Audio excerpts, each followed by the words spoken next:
히브리어 단어 읽기 연습 세 번째 시간을 시작하도록 하겠습니다. 오늘도 연습할 단어의 목록은 저의 블로그를 참고해 주시기 바랍니다. 첫 번째 단어입니다. 오늘은 단어를 읽기에 앞서서 몇 가지 추가 기호를 한번 배워보도록 하겠습니다. 지금 여기에 보시는 이 콜론처럼 생긴 기호는 소파수크라고 부릅니다. 이 기호는 절의 마지막을 알리는 표시라고 생각하시면 되겠습니다. 히브리어 성경을 보시면은 모든 구절의 마지막에는 이 표시가 되어 있습니다. 자, 그리고 한 가지 더 말씀드리자면 이 실룩이라고 하는 기호인데요. 이 기호는 제가 일전에 말씀드렸던 메텍이라고 하는 기호와 같게 생겼습니다. 모양 자체로는 구분을 할 수 없는데 지금 이 실룩의 경우는 어떻게 구분을 하느냐? 절의 마지막을 알리는 표시인 소파쑥이 있는 그 단어의 액센트가 어디에 있느냐를 알려주는 표시가 바로 실룩이 되겠습니다. 자, 다시 한번 말씀드리자면 실룩은 어떤 구절이 있을 때 그 구절의 맨 마지막 단어, 그 마지막 단어의 액센트가 어디에 있는지를 알려주는 기호라고 보시면 되겠고, 이것이 실룩인지 혹은 메텍인지를 구분할 때는 주로 이 소파쑥이 실룩과 같이 나와 있느냐, 그렇지 않느냐를 구분해서 같이 있으면 실룩이라고 생각하시고 그렇지 않으면 메텍이라고 생각하시면 될 것 같습니다. 그런데 이 구분법은 제가 말씀을 드리는 부분이고 실제로 메텍과 실룩이 어떻게 완벽하게 구분이 되는지 이 부분에 대해서는 의견이 분분할 수 있기 때문에 여러분들이 앞으로 실력을 키워가시면서 조금 더 연구해 보셔야 되는 부분이라고 한번 말씀을 드리고 싶습니다. 이제 음절을 나눠 보겠습니다. 래쉬가 나왔고요. 그 다음에 여기는 유성세바가 되겠죠. 이것은 자음 바로 밑에 있기 때문에 유성세바일 수밖에 없습니다. 그러면 레 이렇게 될 것이고요. 요 아이는 이런 기호로 표시하고 요거는 읽기 뭐라 그랬죠? 우 발음입니다. 순장모음이에요. 그러면 레, 우 이렇게 돼야죠. 우 여기서 한번 나누고 여기서 한번 나눕니다. 그 다음 마지막으로 알레프는 요런 기호지요. 체레는 장모음 에 요렇게 그 다음에 라메드 리을로 표시하면 되겠네요. L 표시하면 되겠죠. 레우 엘.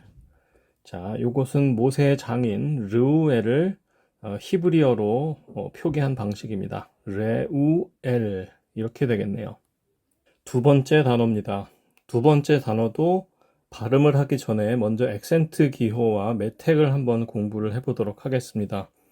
지금 보시는 이 자캡 카톤이라고 하는 거 세로로 마치 쉐바처럼 생긴 점을 위쪽에 찍어두는 것을 이렇게 자캡 카톤이라고 부릅니다.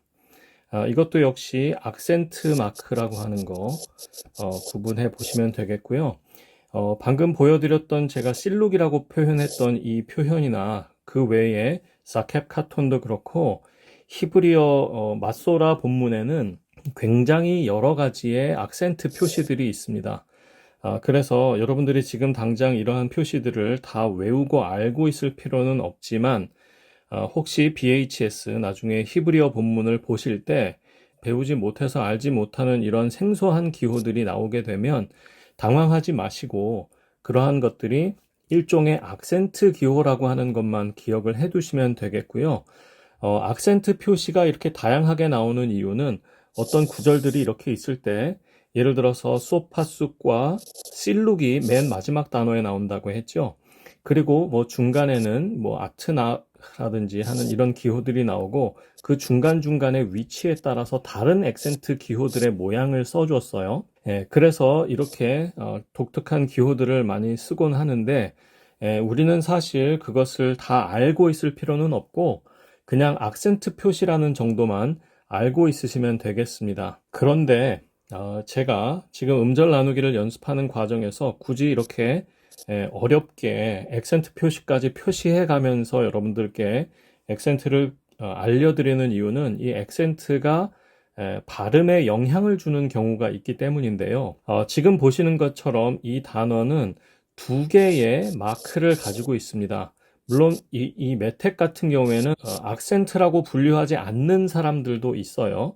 그러나 메텍 같은 경우에는 단순히 그 모음이 장모음이라고 하는 것만 가르쳐 주는 것이 아니라 세컨더리 액센트라고 하는 것도 이 메텍의 기능이다라고 하시는 분들도 있습니다. 그렇게 보면은 여기에 액센트가 하나 있는 것이고 여기에도 액센트가 있는 거죠. 이렇게 두 개의 액센트를 갖게 될 때 이 쉐바가 유성이냐 무성이냐가 결정이 된다라고 볼 수가 있거든요. 자, 그런데 여기에서도 문제가 생기는 것이 어떤 분은 이렇게 두 개의 액센트가 있을 때 쉐바 바로 앞에 이런 액센트 기호가 있으면 이것이 유성이다 라고 보시는 분들도 있어요. 그런데 또 다른 어떤 분들은 이렇게 액센트가 있는 장모음입니다. 여기가. 그러면 액센트가 있는 장모음 다음에 나오는 쉐바가 무성이라고 하는 경우도 있습니다. 실제로 제가 이 단어의 경우에 유대인의 낭독을 들어보면 이 발음을 무성으로 한다라고 생각이 됐어요. 그래서 제가 알고 있는 규칙들을 다 종합해 봤을 때 이러한 부분에 있어서 논란의 여지가 있는 부분이 있기 때문에 제가 이런 그 기호들을 다 말씀을 드린 것이고요. 그럼 읽어보겠습니다. 여기 기멜이 나왔고 기멜은 G로 여기 다겟이 렌에 나왔죠. 그 다음에 장모음 에가 나왔으니까 에를 쓰겠습니다. 그 다음에 레시가 나왔는데 쉐바를 무성으로 보고 그냥 R만 쓰도록 하겠습니다. 한글로 쓰자면은 이런 식으로 될 텐데요. 그럼에도 불구하고 이 레시는 트릴 사운드이기 때문에 겔이라고 쓰면은 이 소리의 왜곡이 심해집니다. 겔이라고 쓰지 말고 게르라고 쓸 수밖에 없겠죠. 그 다음에 여기를 한번 나누고 여기를 무성으로 보기 때문에 여기서 나누는 겁니다. 만약에 다른 어떤 분들이 말하는 것처럼 여기에 장모음이고 여기에 특별히 이렇게 액센트가 있는 경우에는 세컨더리 액센트가 있는 경우에는 이 쉐바를 유성으로 한다라고 하면은 게레가 될 수도 있어요. 그렇지만 제가 들은 발음으로 따지면 게르기 때문에 이렇게 하고요. 자, 그 다음을 주목해 보시면 여기 쉰이 나왔습니다. 여기에 이 점은 홀렘이죠. 자, 처음 보시는 표기이기 때문에 혼동이 되실 수 있겠는데요. 이것은 씬이 아니고 쉰이고요. 쉰에 홀렘이 찍힌 형태입니다. 그러니까 결과적으로 양쪽 끝에 모두 점이 있는 형태가 되었죠. 그래서 숑 이렇게 되겠네요. 쉰 홀렘 맴의 끝글자니까요. 자, 그래서 여기서는 get 숑 이런 식으로 발음하시면 되겠습니다. 제가 소개해드린 단어 중에서 가장 까다로운 형태를 가지고 있어요. 하지만 실제로 발음하는 것은 그렇게 어렵지는 않습니다. 세 번째 단어입니다. 자, 세 번째 단어는 몇 가지 또 알아볼 것이 있는데요. 방금 말씀드렸던 것처럼 여기 생소한 기호가 나왔어요. 이것은 그냥 악센트 기호라고 생각하시면 되겠고 일단 명칭은 메후팍이라고 합니다. 이름을 아실 필요는 없어요. 자, 그 다음 두 번째 알아볼 사항은 이것은 지금 한 단어로 표기를 했지만 실제로는 두 개의 단어가 합성된 형태로 나와 있습니다. 첫 번째 이 라메드는 for, 영어의 for에 해당하는 전치사고요. 그 다음에 마라고 하는 단어가 나왔는데 이 마라는 단어는 what, 의문대명사죠. 예. for what이라고 하는 말이니까 결국은 why라고 하는 의미를 갖게 되었습니다. 자, 그러면 이제 음절을 나눠볼 텐데요. 먼저 우리가 눈여겨봐야 되는 것은 이 맴에 있는 다게시입니다. 다게시 앞에 직전에 카메츠라고 하는 모음이 있어요. 그러니까 이것은 맴을 두 개를 써야 된다라는 얘기가 되겠죠. 그러면은 이렇게 풀어서 쓸 수 있고 이런 식으로 모양이 나오게 됩니다. 자, 그러면 첫 번째 음절은 여기에서 나누어져야 되겠죠. 리을, 아, 미음, 람. 자, 그리고 두 번째는 여기 카메츠 해. 해가 맨 마지막에 올 때는 일기모라고 했습니다. 그 일기모의 발음은 여기에서 결정되니까 이것은 아 발음이죠. 그러면 미음을 한 번 더 써주셔야 되고 아를 쓰면 됩니다. 람마. 자, 여기서 주의하셔야 되는 것은 여기에 지금 메후팍이라고 하는 액센트 마크가 있었다라는 거예요. 이 액센트 마크가 필요한 이유가 뭐냐? 제가 일전에 무패단이라고 하는 규칙을 알려드렸습니다. 뭐냐면 액센트가 만약에 여기에 있다면 일반적으로는 끝에 있잖아요. 그래서 만약에 마의 액센트가 있다면 이 첫 번째 음절은 액센트가 없는 폐음절이 되겠죠. 그렇게 된다면 이 카메츠는 실제로 카메츠 하툭이 되면서 단모음이 되어야 한다라는 거예요. 그렇게 되면 롬마 하고 액센트를 뒤에 하면서 롬이라고 하는 발음이 나와야 되는데 지금 이 경우에는 액센트가 앞에 있기 때문에 람마라고 읽어야 된다라고 하는 부분입니다. 그래서 이 액센트 마크는 굉장히 중요한 기능을 한다고 보실 수가 있겠습니다. 네 번째 단어입니다. 자, 이 단어에서 우리가 먼저 한번 주목해 봐야 되는 부분은 이 부분이에요. 카메츠 유드 바브. 제가 이중 모음으로 소개해 드렸던 것인데 이것은 아브 혹은 아우 이런 식으로 발음한다고 했습니다. 예, 상식적으로 생각했을 때 이 바브를 실제로 V로 발음한다면 이것은 자음이지만 일반적으로 이것은 이중 모음으로 그냥 인식을 하거나 혹은 그렇게 분류를 하고 있거든요. 예, 그래서 그냥 단순히 그렇게 암기를 해주시는 것이 편할 것 같아요. 그래서 이것은 아브 혹은 아우 하나의 모음으로 생각을 해주시면 좋겠고요. 특별히 이것은 그의 3인칭 남성 단수를 말하는 인칭 대명 전미사입니다. 자, 그러면 이제 음절을 나눠보겠습니다. 베가드 케파트 문자에 베트가 나왔고 다게시 레네를 가지고 있습니다.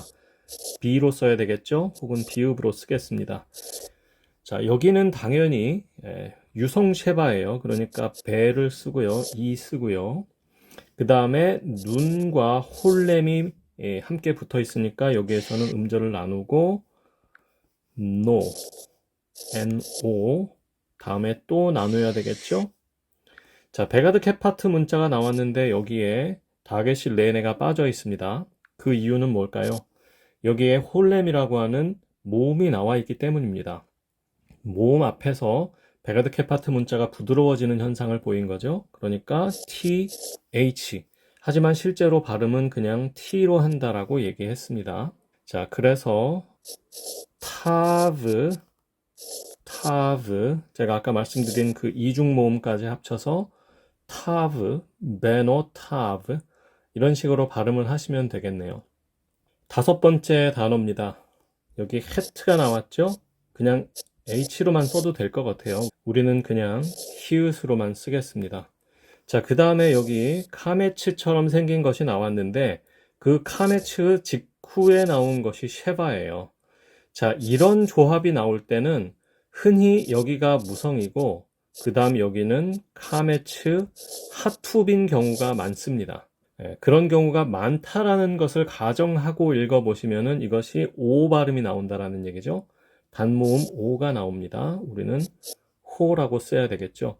그 다음에 여기 종성이 되겠네요. 그래서 초성, 중성, 종성이니까 카프를 종성으로 쓰면은 뭐 일단은 편리한 대로 그냥 키역으로만 한번 써볼게요. 혹, 키역으로 K를 써야 되겠죠. 여기에는 그래서 혹 이렇게 되고요. 그 다음에 맴 다음에 나오는 것이 카메츠 해입니다. 자, 여러 번 나왔죠? 해가 마지막에 나올 때는 일기모가 되는 것이고 그 발음은 이 카메츠가 결정한다. 그래서 이것은 아 발음이니까 MA 혹마 그래서 혹마라고 쓰는데 이 키역을 받침으로 쓸 수는 없죠. 우리 외래어 표기법에 따르면 키역 같은 소리를 받침으로 쓸 수 없습니다. 그리고 소리 자체도 이 K 사운드 혹은 카프 사운드 자체는 성대를 울리는 소리는 아니지만 여전히 소리가 있는 유음이기 때문에 크 하는 소리를 써줘야 되겠죠. 그래서 호크마라고 쓰시는 것이 좋겠고요. 보시는 것처럼 음절은 여기에서, 그러니까 호크, 마 이런 식으로 나누어 주시면 되겠습니다. 지혜를 뜻하는 히브리어 단어죠. 호크, 마, 호크, 마 이렇게 읽어보시면 되겠습니다.